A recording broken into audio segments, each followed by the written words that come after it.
அண்மை செய்தி கொண்டிருக்கிறோம். பாகிஸ்தான் நடத்திய தாக்குதலை L-70 Zu-23 ரக பீரங்கிகள் ஷில்கா பாதுகாப்பு அமைப்பு மூலம் முறியடித்திருக்கிறது இந்திய ராணுவம்.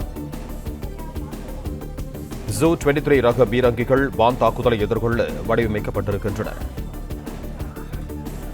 இது தொடர்பான கூடுதல் விவரங்களோடு இணைகிறார் எமது செய்தியாளர் ராஜகுமரன். வணக்கம் ராஜகுமரன், நீங்க தொடரலாம்.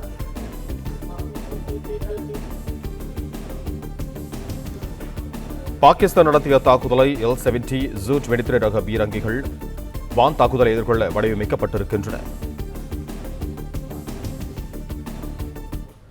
2 முதல் 3 கிலோமீட்டர் சுற்றளவுக்குள் தாழ்வாக பறக்கும் ட்ரோன்களை தாக்கி வீழ்த்தும் திறன் கொண்டவை இந்த Zu-23.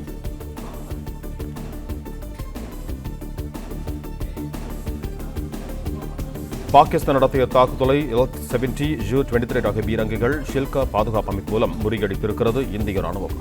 கூடுதல் விவரங்களை பகிர்ந்து கொள்கிறார் எமது செய்தியாளர் ராஜகுமரன். ராஜகுமரன், நீங்க தொடரலாம். இந்த பீரங்கிகள் ஷில்கா பாதுகாப்பு அமைப்புகள் தான் ஒரு மிகப்பெரிய பங்களிப்பை ஜம்மு காஷ்மீர் எல்லையிலே நேற்று நமக்கு வழங்கியிருக்கின்றன. ஏற்கனவே இந்த தோள்களில் சுமந்து சென்று பீரங்கிகளை தாக்கி அழிக்கக்கூடிய ஏவுகணைகள் உள்ளிட்டவற்றை செலுத்தக்கூடிய அமைப்புகளை பார்த்தோம். அதுவும் பீரங்கி படையணி பாகிஸ்தான் பகுதியில் இருந்து இந்திய எல்லைக்குள் ஊடுருவி வர முடியாதபடி செய்ததற்கு ஒரு முக்கிய காரணமாக இருந்தது. அதே நேரம் இந்த வான் பாதுகாப்பு அமைப்புகள் தான் உலகத்தையே இந்தியாவை நோக்கி உற்று பார்க்க வைத்திருக்கின்றது.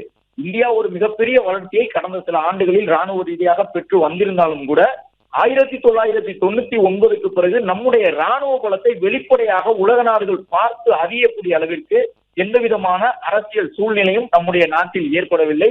சீனாவோடு மோதல் இருந்தாலும் அந்த மோதல்கள் என்பது கைகலப்பு என்ற அளவில் தான் இருக்கும். ஒரு சில ஒப்பந்தங்கள் காரணமாக சீனாவோடு நாம் ஆயுதங்களை பயன்படுத்தக்கூடாது என்று இருந்தது.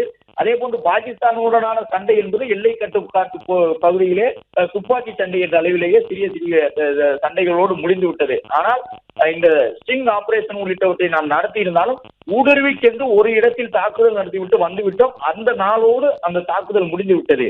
ஆனால் நேற்று கிட்டத்தட்ட 10 மணி நேரம் தொடர்ந்து பாகிஸ்தானின் தாக்குதலை நம்முடைய ராணுவ வீரர்கள் எதிர்கொண்டிருக்கின்றார்கள்.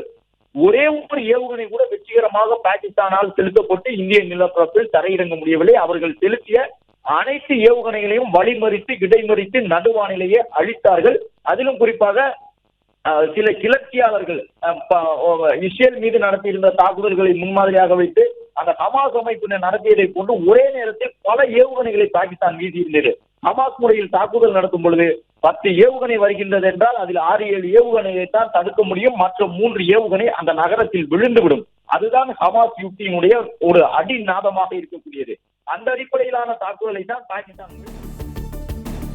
பிளே ஸ்டோர் மற்றும் ஆப் ஸ்டோரில் இருந்து பாலிமர் செயலியை QR கோடு மூலம் பதிவிறக்கம் செய்யுங்கள். செய்திகளை உடனுக்குடன் பெறுங்கள்.